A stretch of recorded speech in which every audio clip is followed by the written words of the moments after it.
Hello and welcome to No Holding Back with me, Susan Estridge. Each week I'll have the privilege of talking with some of the biggest names from the worlds of media, news, politics, and law. Nothing is off the table. I'll be speaking my mind and encouraging my guests to do so too. Today I'm joined by a man who I have enormous respect for. I've read his books. I've listened to his message. Dr. Robert Lustig is Professor Emeritus of Pediatrics in the Division of Endocrinology at the University of California, San Francisco. He specializes in the field of neuroendocrinology with an emphasis on the regulation of energy balance by the central nervous system. We'll find out what that means. His research and clinical practice has focused on childhood obesity and diabetes. Dr. Lustig holds a bachelor's in science from MIT, a doctorate in medicine from Cornell University Medical College, and just for good energy, a Master of Studies in Law from UC Hastings College of Law. Dr. Lustig is the author of the best-selling book Metabolical, which we'll talk about. He's got another book coming out soon from Stanford University Press about personal responsibility. He's really fostered a global discussion of metabolic health and nutrition, exposing some of the leading myths that underlie the current pandemic of diet-related disease. He believes the food business, by pushing processed food loaded with sugar, has hacked our bodies and minds to pursue pleasure instead of happiness, fostering today's epidemics of addiction and depression. Yet by focusing on real food, he's got an important message that we can beat the odds. Dr. Lustig, thank you for everything you've done, and welcome to No Holding Back. Well, thank you. Thank you, Susan, for that wonderful and very kind introduction. But to be honest with you, you could drop the mic now and we can all go home. That was No, we got to find out what's going on. I read about childhood obesity, and I read about young people getting cancer, and I read about how much we spend on healthcare and how sick we are nonetheless, and I just don't get it. Can you help explain to us what the heck is going on? Sure. The obvious answer is we eat too much and we exercise too little. That turns out to not be the correct answer. That's the one I've been taught for years, right? You Well, are what you eat. yes. Well, it turns out that that is not correct. What we've learned over the course of the last, I would say, 15 years is you are what you do with what you eat. You are what you metabolize. And that's What not the does that same as mean? you are what you eat. The reason is what you eat may or may actually not even get into you. An example, almonds. You eat 160 calories in almonds. How many of those calories do you actually absorb? Turns I out don't know. 100, 160? no, No? 130. Yeah, I read that you said that. I don't understand that at all. Can you explain that? Absolutely. So, I've been taught calories are God, you know? well, it turns out calories are not calories, and that's where the mistake occurred, and that's why we believe what we currently believe and why it's not true and why it hasn't worked. My job is to kill the calorie. Hashtag kill the calorie. And Okay. the reason is because calories are an inappropriate unit of measure for this metabolic disaster. Think of it this way. There are three terms that we throw around and they mean different things. One is food science, another is nutrition, and the third one is metabolic health. Now, food science is what happens to food between the ground and the mouth. Nutrition is what happens to food between the mouth and the cell. Metabolic health is what happens inside the cell. But all of the chronic diseases, the type 2 diabetes, the hypertension, the dyslipidemia, the cardiovascular disease, the cancer, the dementia, the fatty liver disease, the polycystic ovarian disease, those 8 diseases are chronic metabolic diseases. They are non-communicable diseases. They are all diet-related diseases. They themselves, those 8 diseases, contribute to 75% of all healthcare costs in this country. 8 diseases cost 75% of $4.1 trillion. So My that's God. $3.4 trillion for 8 diseases. And every one of those diseases are diseases that happen inside the cell because of dysfunctional metabolic health. Now, nutrition can only inform metabolic health, but it is one step divorced from it. Food science can inform metabolic health, but it is 2 steps divorced from it. So what we really need to understand is what's actually going on inside the cell. And it turns out that what passes your lips and what happens inside your cell have almost nothing to do with each other. So the concept of calories and the concept of metabolic health are a very wide chasm. And one of the reasons why we adopted this concept of calories was because it was simple math and the dietitians could do it. Turns out metabolic health is complex science.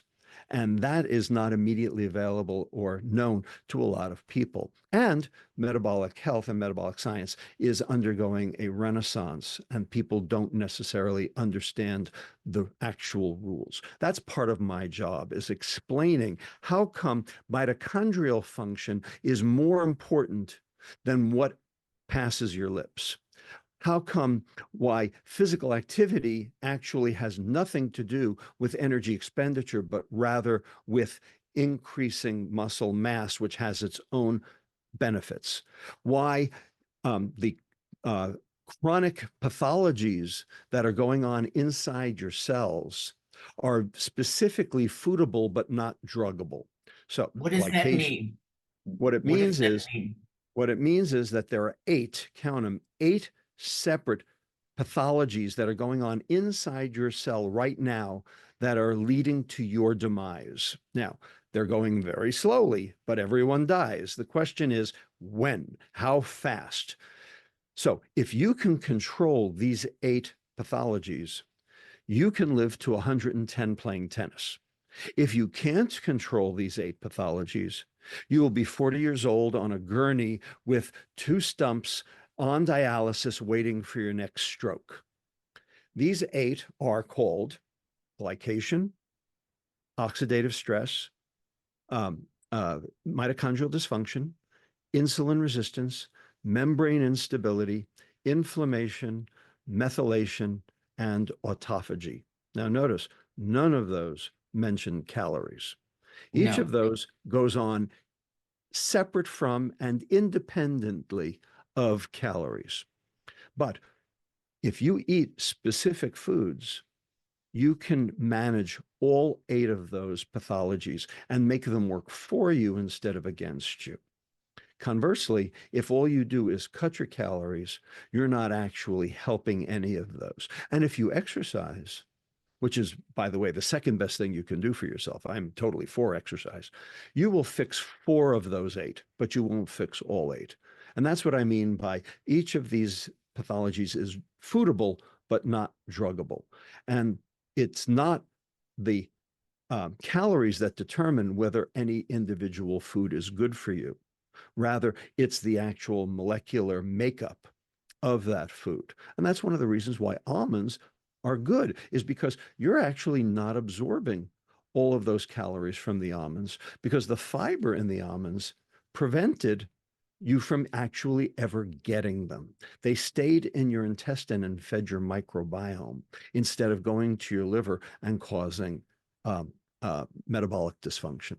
So what passes your lips and what passes your intestine are 2 different things. And what passes your lips and how your liver and your brain and your intestine use those foodstuffs are completely different. And so we have to adopt this concept of metabolic health.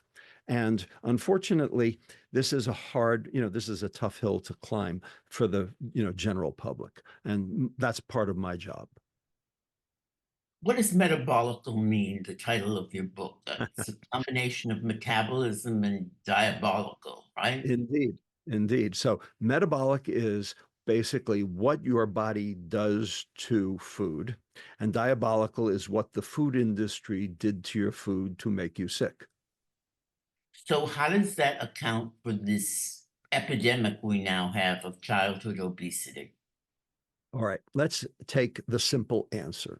There are many answers to that, but let's take the obvious one. Let's take the 2,000-pound gorilla in the room, the one I've spent most of my research career talking about. Okay, one word, sugar. Now, Sugar. people think sugar is just calories. People think, well, you get discretionary calories. You could spend them on sugar. And if sugar were just calories, then that would be true. Right. But sugar is not just calories. The fructose molecule, the sweet molecule, the molecule we seek, the molecule that is addictive, the molecule that stimulates the reward center and actually generates this thing called sugar addiction, which 20% of Americans have. And it's very easy to find out who's got what, because they'll tell you, oh, I have a horrible sweet tooth. That's sugar addiction until proven otherwise. Okay. I have a sweet tooth, Well, you're but I've probably, always been taught that it was my fault. well, it's not your fault. It's actually the sugar's fault. Okay. And that's part of, What does that mean? That I'm being fed sugar? I know that. yes, because the sugar's been added to virtually every processed food on the planet. 73% of the items in the American grocery store have been spiked with added sugar for the food industry's purposes, not for yours, because they know when they add it, you buy more. So there is an economic precept that you're probably familiar with. It is called price elasticity. Now, what is price elasticity? It says, how will consumption change if the price of a foodstuff goes up by 1%? So, Right. let's take a price elastic food, eggs. So, when the price of eggs goes up 1%, people stop eating eggs. And that's what happened recently with inflation. People stopped eating eggs. So the price elasticity of an egg is 0.32. Now, what does that mean? That means that if the price of an egg goes up 1 penny, the consumption of eggs goes down 0.68 eggs. Okay? That's price elastic, because when the price changes, consumption changes. Now let's take something that's price inelastic, like fast food. When the price goes up, you'd expect fast food consumption to go down. It doesn't. It doesn't. It stays up. And the reason is because you need your fix. Anything that is price inelastic has a hedonic component to it, has a reward component to it, to the point where you will pay any amount to get your fix. And so things that are price inelastic have an addiction component because they have a reward component. They are stimulating the reward center of the brain called the nucleus accumbens.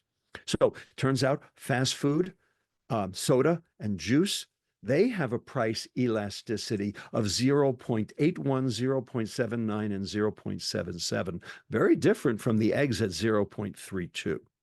So we have the biochemical documentation of sugar addiction. We have the imaging documentation of sugar addiction.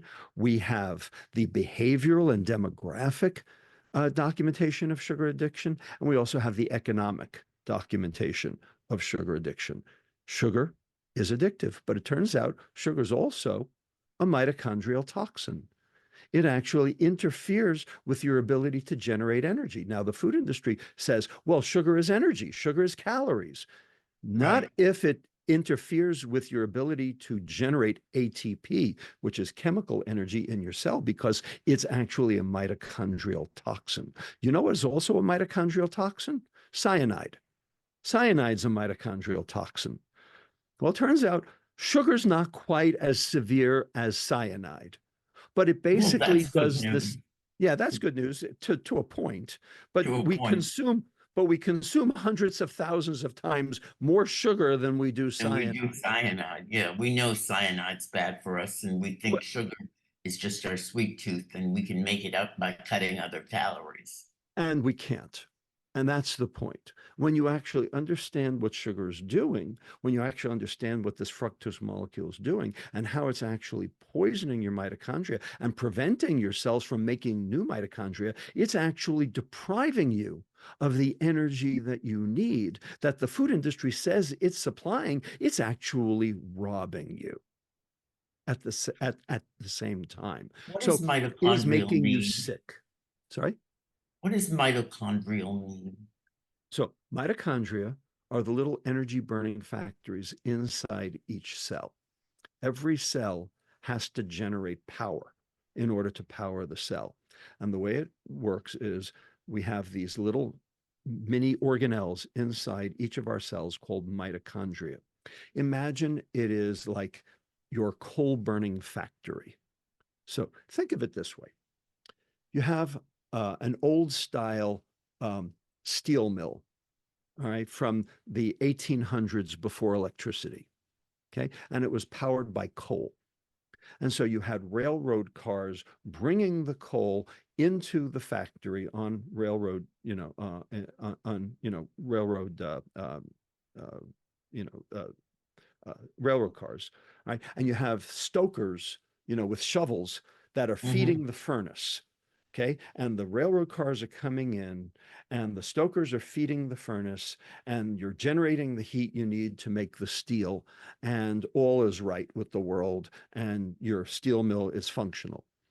Now imagine, okay, that the railroad cars start coming a little faster and a little faster, and the stokers have to work that much harder to get the coal off the railroad cars and into the furnace to keep the flow going.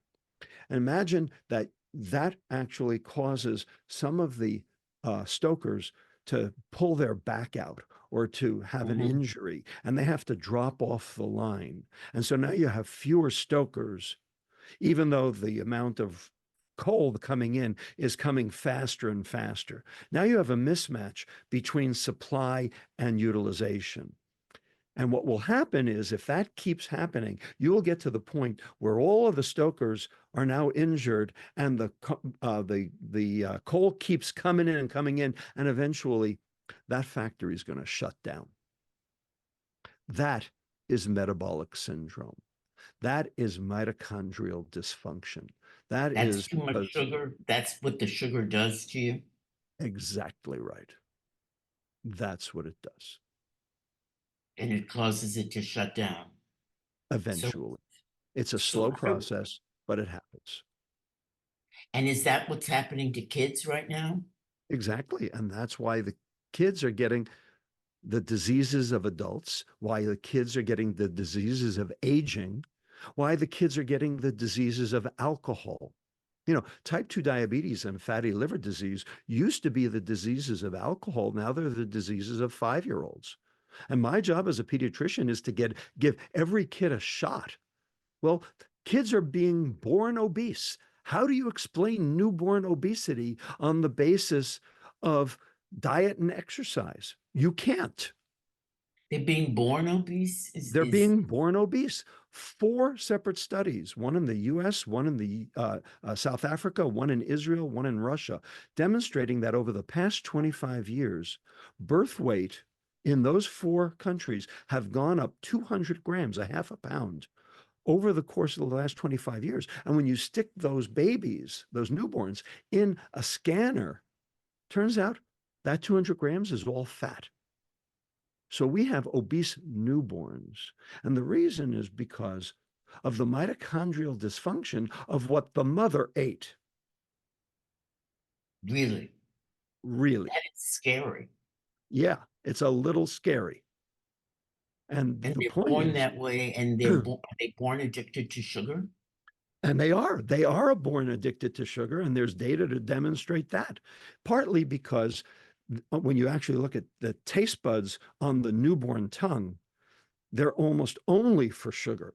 So, they don't even recognize salt. They only really recognize sugar. And part of the reason for that is because, mother's milk has a little bit of lactose, has a very minimal sweetness. It has a sweetness index of 15 compared to, say, sucrose, which has a sweetness index of 100. But that's one of the things that keeps the baby consuming mother's milk.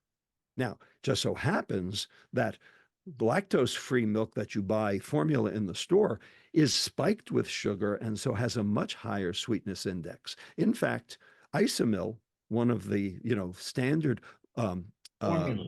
formulas that's out on the market today, okay, is 10.3% sucrose. Coca-Cola is 10.5% sucrose. It's a baby milkshake. So what do you expect to be happening to babies today? Why isn't the formula industry doing something about that? Are you kidding? They're actually doing the opposite. There was a report that came out of Switzerland just recently showing that Nestle actually spikes extra sugar into their infant formulas in other countries, especially low-income countries in Asia and in the Middle East. So they're actually spiking it on purpose to make the baby grow fatter because weight gain will go up and people will think, oh, the baby is healthier. No, that's not true. That's terrifying. Yeah, well, we've got the data. And why did they get away with it? Well, you're a politician. You know the Right. I answer to know the that. sugar industry is incredibly powerful. There's a And lot of money involved. and how come, well, you're doing it. How do we avoid this? I mean, Well, it's parents, it's kids, it's young adults, it's all of us. absolutely. Absolutely. So the question is, how do you make societal change? How do you do that? Ultimately, there have to be more votes than dollars. Okay, because as long as there are more Right. dollars than votes, politicians are not going to do anything about this. And there are So more dollars than votes right now. right now there are, but ultimately that's why there's this thing called education. So let me give you a framework, a rubric for this. In the past 30 years, there have been count them, four cultural tectonic shifts here in America. Okay, and here they are. Number one, bicycle helmets and seatbelts. Number two, Right. smoking in public places. Number three, drunk driving. Number four, condoms in bathrooms. Now, 30 years ago, if a legislator stood up in a state house or in Congress or in Parliament or in the Duma or anywhere else in the world and proposed legislation against any one of those four, they'd have gotten laughed right out of town. Right. Nanny state, liberty interest, get out of my bathroom, get out of my kitchen, get out of my car. Right. Today, they're all facts of life. No one's belly aching about any of those four. These are settled. Now, we have new things to bellyache about, like, for instance, vaccines. Okay. It's not like the problem's gone away, but those four things, they're settled. Now, They changed. they changed. Okay. Demonstrably changed. So, how did they change? What happened over those 30 years? The answer is very simple. We taught the children grew up and they voted, and the naysayers are dead. That's why it's a generational shift. And that's why it takes 30 years. So where are we in that process with what we eat? Exactly. That's the question. And I would speculate that we are probably about 8 to 9 years into that 30-year cycle right now. We are starting to see education.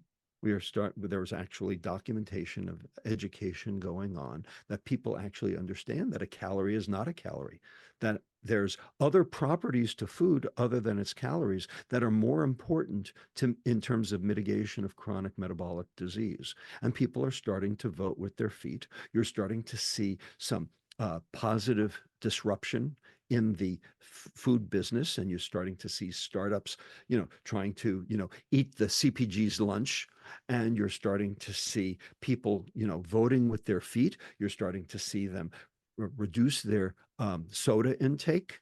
Unfortunately, a lot of them are switching to diet soda, which is not a big winner for that, because I'm diet about to soda have, ask you about yeah, sugar substitutes. Are they better for you? not really, not especially. I mean, the toxicity of one Coca-Cola equals the toxicity of two diet Coca-Colas. Half as bad. But half as Why bad does not mean why good. is why is Diet Coke bad? I'm a Uh, diet drinker. right. It sounds like it should be good because it's, 0 calories, zero Right. fructose. That should be good. There are two main reasons why they're bad.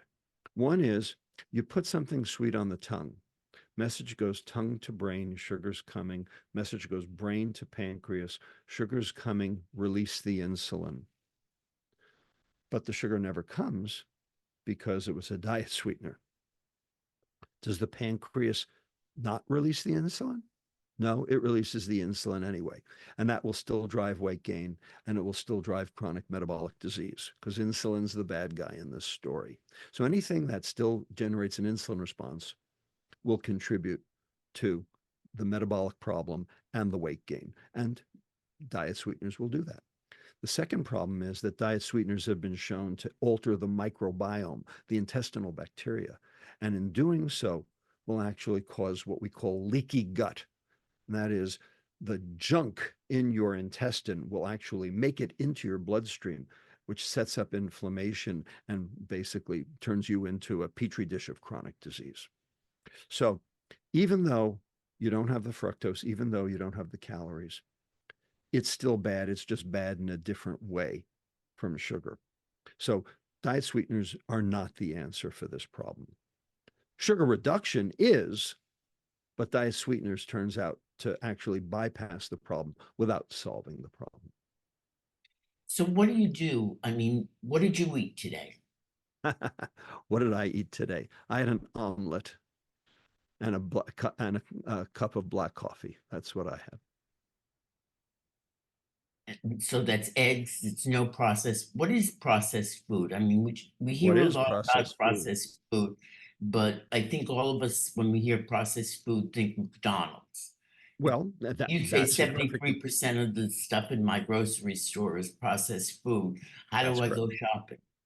No, 73% of the items in your grocery store are ultra processed food. So let's be clear about what we're talking about. So, processed food is fiberless food. Okay. Food, the fiber's been removed from it, and the reason is for shelf life.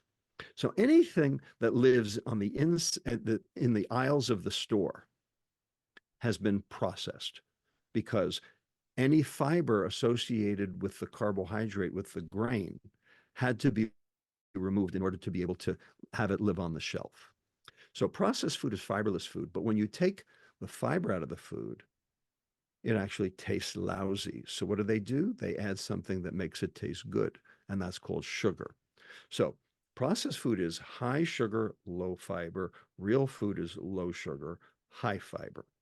Now, my colleague, Dr. Carlos Monteiro, who is a public health epidemiologist at the University of Sao Paulo in Brazil, did the world a great service. He developed a system for understanding food processing, and that system is called the NOVA system. And the easiest way to explain the NOVA system is with an example. Let's take an apple. Nova Class 1, there are 4 classes. Nova Class 1 is an apple picked off a tree. Nova Class 2 would be apple slices, destemmed, deseeded, maybe deskinned. Nova Class 3 would be apple sauce, macerated, cooked, possibly preservative added, maybe extra sugar, maybe not. Nova Class 4 would be a McDonald's apple pie. Now, how much of that Nova Class 1 apple is in that Nova Class 4 McDonald's apple pie? Only McDonald's knows for sure, and they're not telling. So the question is, which of those 4 classes causes disease? And the answer is, we now have the data. only the Nova Class 4 group, only that ultra processed food group. What Now, makes it ultra processed as so opposed to just processed? so there different people have different definitions. Marion Nessel says if it's got an ingredient you can't buy at the store, it's ultra processed. David Ludwig says if it's got 5 ingredients or more, it's ultra processed. Different people have different ways of defining it.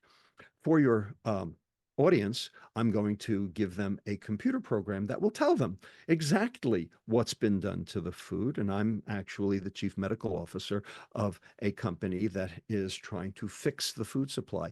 It is called Perfect, PERFACT. And you can find it online at http://perfect.co. And it will actually go to your grocery store and only show you those items in your grocery store that are not ultra processed. And then you can buy them by Instacart or by um, Amazon Fresh so that you don't even have to walk into the grocery store and be assaulted by all the poison on the shelf. How does it work? Why don't you give the link again, just one more time? Sure. It's http://perfect, PERFACT Perfect. .co, not .com. Dot Right? co. And it works because we have taken all the metabolic science and reduced it to an algorithm, not an AI algorithm, but a recommendation engine that actually figures out based on what the food label says as to actually what's been done to the food, which the food That's industry amazing. doesn't have to tell you. So it's smarter than the food industry. Now, you might say AI would be a great way to answer that. The problem is AI only knows what the internet knows. And we've already shown that 44% of the branded food database of the USDA is wrong because the food industry lied to the USDA, but the USDA doesn't have a mechanism for being able to counter that, to being Why able to not? determine, because they don't have any money, because their budget is, in the sewer. Okay, and the head of it, Dr. Naomi Fukugawa, admitted as much to me directly. Really? Really. So And we there do is it not for a so we do political it for will. people instead. Should there be labels on food the way there are on cigarettes right now? So, that is one of the things that is being discussed in Congress right now, front of package labels. The question is, what are you going to put on that front of package? Is it going to be calories? I already told you, we got to kill the calorie. That ain't the right thing to put on there. Should it be grams of sugar? Well, I Right. think that makes a lot of sense. The problem is people don't know what a gram of sugar is. We still have a lot of, explaining to do. So I would rather say it in teaspoons because that people can understand as opposed to grams, which they don't understand. The food industry is fighting this tooth and nail because if they actually told you what they put in the food, you wouldn't buy it. So we have a big fight going on in Congress right now about this exact issue. And who's lobbying on the other side? I mean, the food industry spends tens of millions of dollars lobbying Congress. And, every time a study comes out that says sugar is bad for you, you've got somebody coming out and saying, well, that's not really true. Indeed. So this is a perennial problem, has been going on for years, and is one of the reasons why the medical literature is basically contaminated by the food industry. I'll give you an example. My nemesis, Dr. John Stephen Piper, who is a meta-analysis statistician at St. Michael's Hospital in Toronto, has a conflict of interest list longer than my arm. And his wife actually works for Unilever, who makes all the ice cream, all right, among other things. And the food industry pays him to go out and do meta-analyses to show that there's nothing problematic about ultra-processed food. I'll give you an example. In 2015, he did a meta-analysis asking the question, do sugared beverages cause obesity or diabetes. And he had 60 data points, 60 different studies in the literature. And when he did his meta-analysis, which combines all of these different studies into one, he said the results are inconclusive. Can't tell. Inconclusive. Inconclusive. That's what he said. Now, my colleague here at UCSF, Dr. Dean Schillinger, who also knows how to do a meta-analysis, he took the exact same 60 data points of Sievenpiper. He did the meta-analysis exactly the same way as Sievenpiper, except for one thing. He added one variable, food company sponsorship, which Sievenpiper did not. And when he did that, he now had two groups. He had 26 studies where the food industry paid for it, and he had 34 studies which were independently funded. And it turned out of the 26 that were paid for by the food industry, none of them said that sugar was a problem. And of the 34 that were independently funded, 33 of them said sugar was a primary cause of obesity and diabetes. That's an example of what's going on in the scientific literature and from the food industry today. So it's left to the individual. This is fascinating. It's left to the individual, isn't it, to exercise personal responsibility, to Well, be aware of what they eat. You say personal responsibility in your new book is a myth in some respects right. because First it of all, assumes free will. Tell me what you think about that. right. First of all, it is not my book. It is a chapter in a book. And the book is very interesting. It will be out this year. It's called Agnotology. Now, have you ever heard that word, agnotology? No, I had to look it up. I have to tell you, when you sent me the excerpt, I went for the dictionary. I had never heard of it either. But you've heard of the word agnostic. Sure. Same derivation. Agnotology is the science and the study of ignorance. And we're not talking about lack of knowledge. We're talking about cultural ignorance, okay, where you don't want to know something, okay, where you actually choose not to know something. That's agnotology, all right? And I believe that personal responsibility is a form of agnotology because every personal health crisis becomes a public health crisis from the sheer weight of the problem and of the suffering. Examples: lead poisoning, asthma, tuberculosis, HIV. Now, some people might say HIV was personal responsibility, but in fact, C. Everett Koop made it very clear that HIV was a public health crisis. Okay, teen pregnancy, gun violence. These are all public health crises.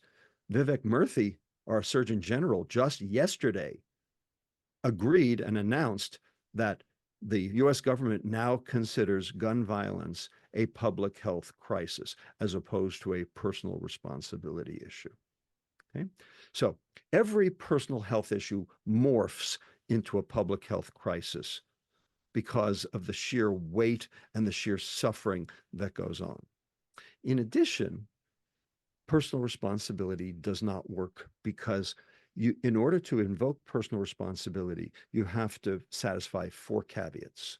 Okay. The first is knowledge. You have to have knowledge. Well, we are kept from the knowledge. We're specifically kept from the knowledge of what food does to us because we're told it's only about calories.